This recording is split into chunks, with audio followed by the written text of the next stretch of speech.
స్నేహితుడా, నేడే నీవు నాతో పరలోకములో ప్రవేశిస్తావు.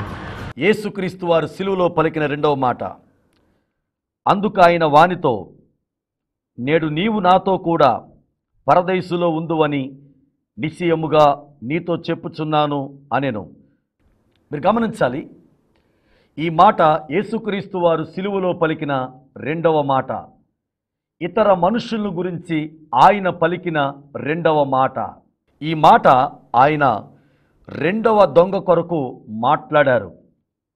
మీరు గమనించాలి, మొదటి దొంగ ఆయన్ని దూషిస్తూ కొన్ని మాటలు మాట్లాడాడు. అయితే రెండవ దొంగ ఇద్దరితో మాట్లాడాడు. ఒకటి ఆ మొదటి దొంగతో, రెండు శిలువ మీద ఉన్నటువంటి యేసు ప్రభువారితో.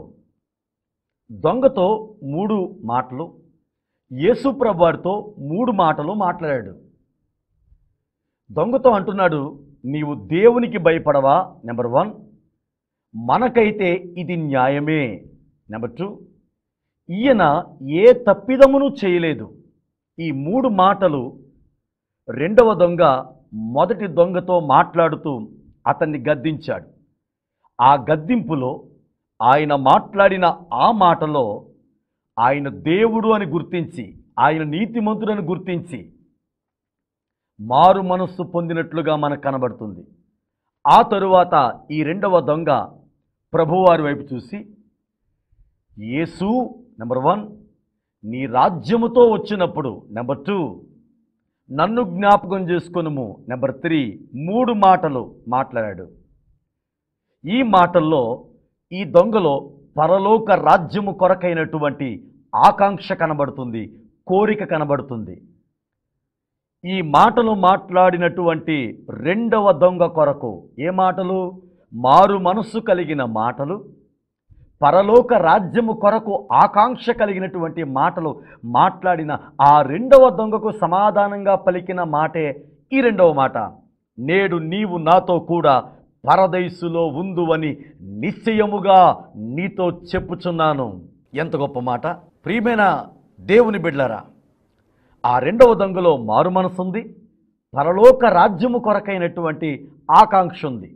ఈరోజు ఈ వాక్యాన్ని ఆలకించుతున్న నా ప్రియమైన దేవుని బిడ్డ, ఈరోజు నీలో మారు మనసు అనుభవం ఉందా? పరలోక రాజ్యము కొరకైనటువంటి ఆకాంక్ష ఉందా? అలాగైతే దేవుడు నీ కొరకు ఒక శ్రేష్టమైన వాగ్దానం చేయడానికి ఆయన ఇష్టపడుతున్నాడు నా ప్రియమైన దేవుని బిడ్డ. మనం గమనించాలి, ఈరోజు చాలామందికి మారు మనస్సు అనేటువంటి అనుభవం ఉండడం లేదు. ఒకవేళ మారు మనస్సు పొందినప్పటికీ పరలోక రాజ్యము కొరకే, ఎంతసేపు లోక సంబంధమైనటువంటి ఆశల కొరకే జీవితాన్ని జీవిస్తున్నారు చాలామంది.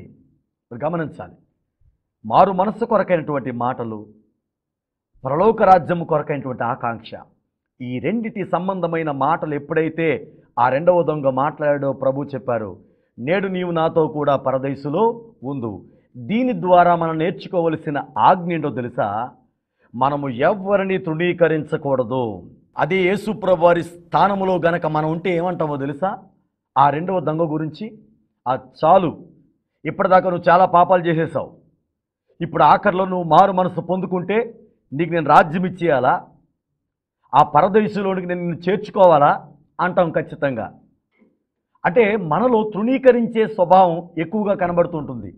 కానీ యేసు ప్రభు వారిలో తృణీకరించే స్వభావం లేదు. ఈరోజు చాలామందిని మనం వీళ్ళు మారరు, వీళ్ళు ఇంతే, వీళ్ళ జీవితం ఇంతే, వీళ్ళు బ్రతుకు ఇంతే అని చాలామందిని మనం తృణీకరిస్తుంటాం. కానీ మీరు గమనించాలి, ప్రతి ఒక్కరి కొరకు యేసుక్రీస్తు వారు కలువరి శిలువలో ఆయన ప్రాణం పెట్టారు. ఎవరిని నువ్వు తృణీకరించడానికి వీల్లేదు. నీ భర్తను నువ్వు తృణీకరించడానికి వీల్లేదు, నీ భార్యను నువ్వు తృణీకరించడానికి వీల్లేదు. ఎవరినైనా సరే ఈ లోకంలో వారు ఎంత పాపం చేసేవారైనా, దొంగలైనా, వ్యభిచారులైనా, వీరు మారరు, వీరి జీవితం ఇంతే, వీరి జీవితం ఇంకా నరక ప్రాయమే, నరకానికి వెళ్ళిపోతారు అని మనం తీర్పు తీర్చడానికి వీల్లేదు నా ప్రియమైన దేవుని బిడ్డలారా. మనం ఎవరిని తృణీకరించడానికి వీల్లేదు. రెండవ మాట మనకు నేర్పిస్తున్న రెండవ ఆజ్ఞ అంటే ఎవరిని తృణీకరించకూడదు. మన ఆత్మీయ జీవితంలో ఎవరిని తృణీకరించకుండా, ఎవరికి తీర్పు తీర్చకుండా మనం ముందుకు సాగిపోదుముగాక. ఆమేన్.